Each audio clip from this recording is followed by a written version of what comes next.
Bwana asifiwe. Kwa hiyo kwa nini tuimbe? Kwa nini kuwa na siku ya vijana na uimbaji? Je, kuna ulazima wowote wa kuimba? Chaguo pekee ni au kuimba au kuacha.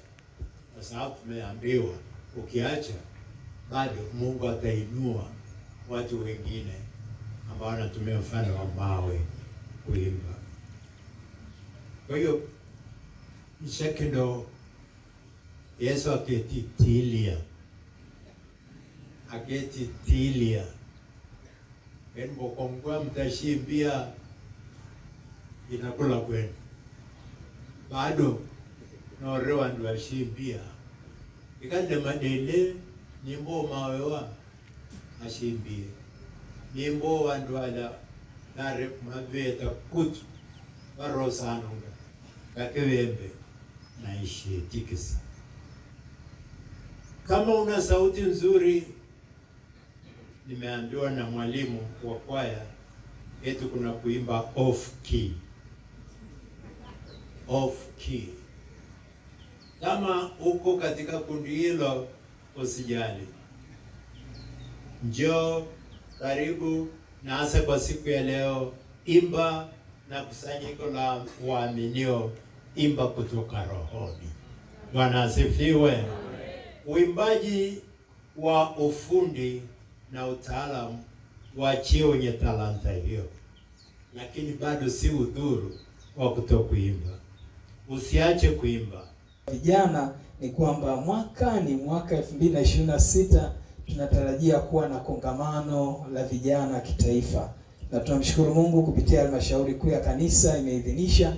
Kwa hivyo tarehe zitaletwa ndani ya mwaka huu. Ni waombe na kualika vijana kuanza kujiandaa kuanzia sasa, ili tutakapofika ule wakati wa kushiriki kongamano lile tusianze kukimbizana na sharika na nini, lakini kila mtu binafsi unayewiwa kushiriki kongamano hilo tunakukaribisha kuanza kujiandaa kuanzia sasa.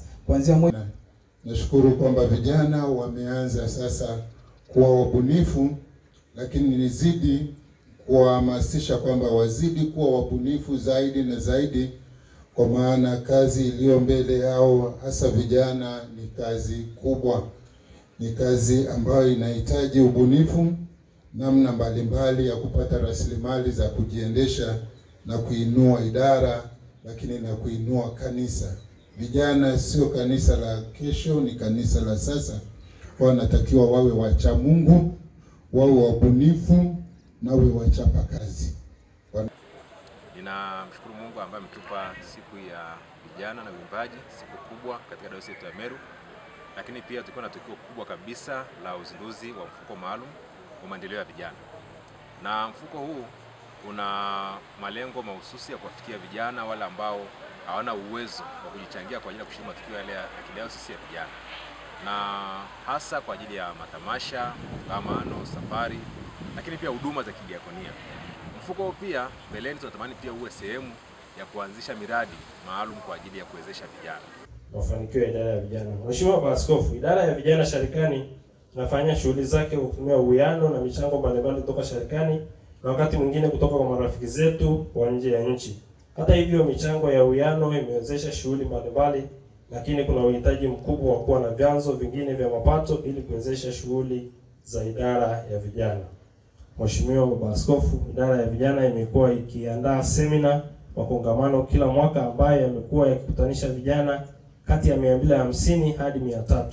Lakini mwaka huu changamoto moja ni mwamko hafifu wa baadhi ya vijana na waumini katika masuala yanayohusu vijana, jambo linalosababisha utekelezaji kuwa wa kiwango cha chini.